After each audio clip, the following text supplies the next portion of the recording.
माजी मंत्री प्रकाश आवाडे आणि आमदार डॉक्टर राहुल आवाडे यांच्या सातत्यपूर्ण प्रयत्नांमुळे इचलकरंजी महसूल मंडळाला प्रधानमंत्री पीक विमा योजनेत अखेर समाविष्ट करण्यात आले। राज्य शासनाच्या कृषी विभागाकडून अधिकृत अध्यादेश जारी करण्यात आला असून यामुळे महापूर व इतर नैसर्गिक आपत्तीमुळे होणाऱ्या शेतीच्या नुकसानीची भरपाई मिळण्याचा मार्ग मोकळा झालाय।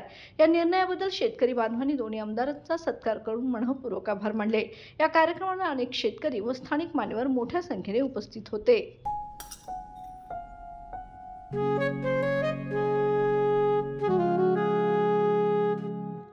बाबा, आज येताना बासुंदी घेऊन या ना।